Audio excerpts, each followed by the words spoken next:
against this threat to our values, free speech, the rule of law, democracy, and it's absolutely essential that we defend those values today and every day.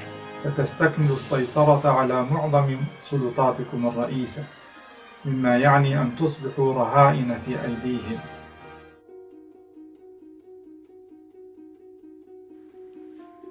En política, el arma más efectivo para la movilización de masas es el buen uso de la dialéctica. Y en la guerra contra el terrorismo islamista esto no es distinto. El discurso del terror es el mecanismo más efectivo para movilizar a la población en contra de estos organismos terroristas. Una dialéctica que busca infundir el miedo entre los ciudadanos, con tal de conseguir los propósitos e intereses de la clase política que lo promulga. Pero ¿cuáles son los orígenes o raíces de este discurso fatalista? Antes de las atrocidades que el mundo vivió en la primera mitad del siglo XX, la gente se movía por sus ideales, por las ideologías y por la persecución de una utopía política. Tras las guerras mundiales y el colapso de la URSS, el interés de la población en el mundo político y la capacidad de los líderes de guiar a las masas se vio castrada. El discurso utópico y soñador había llegado a su fin en el mundo occidental, y lo único que resultó capaz de volver a movilizar a la población en masa fue el discurso del terror. Para poder entender los orígenes del discurso del terror en la lucha contra el terrorismo, hemos de tener claro qué dos polos existen en dicho conflicto. Por un lado encontramos a los neoconservadores americanos y por el otro a los islamistas radicales. En lo referente a los islamistas radicales, necesitamos situar a su principal ideólogo, Sayed Qutb. Qutb era un egipcio residente en Estados Unidos en los años 40. Según su visión, la sociedad americana estaba corrompida por su egoísmo y materialismo, por la lujuria y por el individualismo. Qutb defendía un nuevo modelo de sociedad, avanzada en ciencia y tecnología, pero con una política con el Islam como marco moral. Para ella se necesitaba una reducida vanguardia que liderara al pueblo hacia la luz del Islam. Según Qutb, aquel que no velara por la sociedad islámica no era un verdadero musulmán, y por lo tanto existía y existe el derecho legítimo de matarlo por la causa. Esta fue la ideología que inspiró al famoso atentado en las Torres Gemelas el 11 de septiembre de 2001. Por otro lado, en lo referente a los neoconservadores americanos, el principal ideólogo fue Leo Strauss, un filósofo político estadounidense de la Universidad de Chicago. ¿Y entonces? Según la visión de Strauss, la sociedad americana estaba corrompida por el individualismo y el egoísmo. El liberalismo conducía al nihilismo total, permitiendo así que todo se pudiera poner en duda, incluso los valores morales, ¿no? La libertad individual llevaba al caos, destruyendo de esta manera el marco moral que mantenía unida a la sociedad americana. Para evitar esto, según Strauss, se necesitaba unir a la población americana bajo un mito, el objetivo de Estados Unidos de combatir las fuerzas del mal del mundo. Según la visión de Strauss, ese objetivo común ante las fuerzas del mal era necesario. Como bien sabía, el miedo entre la población permite una sociedad unida ante el enemigo. Citando a Strauss, puede no ser verdad, pero es necesario. Para contextualizar el origen del poder que da pie al discurso del terror, el movimiento islamista terrorista, es necesario conocer su cuna en el conflicto egipcio de mediados del siglo XX. En 1952, los hermanos musulmanes, entre los cuales se encontraba Qutb, apoyaron la revolución de Nasser ante el último gobierno de influencia británica.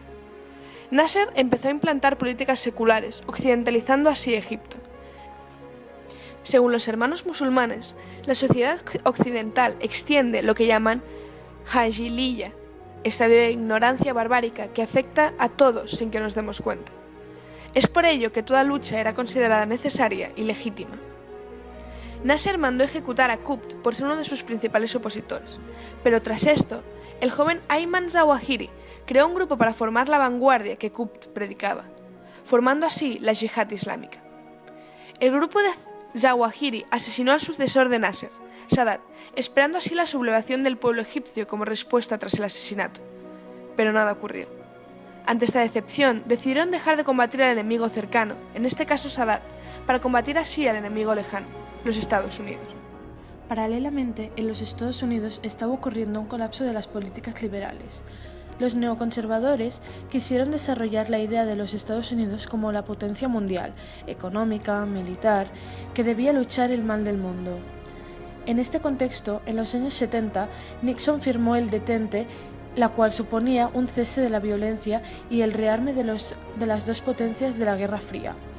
Aún así, los neoconservadores crearon el Equipo B, grupo de investigación para lo que concernía al conflicto de la Guerra Fría en el momento, quienes afirmaban que la URSS no cumplía el Tratado de la Detente. Además de esto, afirmaban que todos los movimientos terroristas y revolucionarios del mundo estaban organizados por Moscú para apoderarse del mundo. La CIA lo negó, dado que incluso algunos de los argumentos usados por el equipo B habían sido creados por la propia CIA.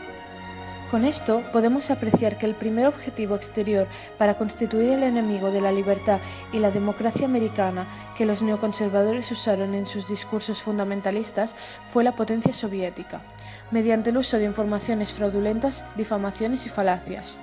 Pero pronto aquella gran amenaza iba a caer y el neoconservadurismo necesitaba otra diana en la que enfocar sus políticas del terror. A partir de entonces, el nuevo gran enemigo de los Estados Unidos pasarían a ser los islamistas radicales. ¿Y entonces? En aquel momento el grupo islamista de Zawahiri se había expandido mundialmente y hacían uso del terror y la violencia para conseguir adeptos y así cumplir sus objetivos. Paralelamente, esto lo usaban los neoconservadores para alimentar sus discursos fatalistas e inspirar las políticas del terror bajo las cuales vivimos actualmente. En aquel momento tomó la dirección de la CIA William Casey, quien mantenía una estrecha relación ideológica y de intereses económicos con el grupo neoconservador norteamericano. Este llevó a cabo unas medidas para armar y financiar cuantiosamente al grupo islamista afgano Mujahedin, para luchar contra los soviéticos en Afganistán. Según la ideología islamista de Qutb, los ideales democráticos están en contra de la ley sagrada del Corán. De esta manera, todo aquel partidario de la democracia era asesinado legítimamente. Un nuevo personaje fundamental para el desarrollo del conflicto aparece en el escenario islámico, Saddam Hussein. Este último lideró la invasión islamista antidemocrática de Kuwait. De la misma manera que había pasado anteriormente, los neoconservadores usaron la imagen de Saddam Hussein para retroalimentar sus discursos e infundir el terror entre la población norteamericana. En los países árabes, los islamistas de Kawalahiri habían llevado a cabo múltiples acciones o atentados para conseguir provocar una reacción en el pueblo árabe que condujera a la revolución moral de que Qutb teorizaba. Aún así, todo intento resultó fallido. Los políticos habían dejado de crear sueños para crear pesadillas. El atentado del 11S les dio a los neoconservadores la oportunidad de crear, desde Washington, un enemigo fantasma.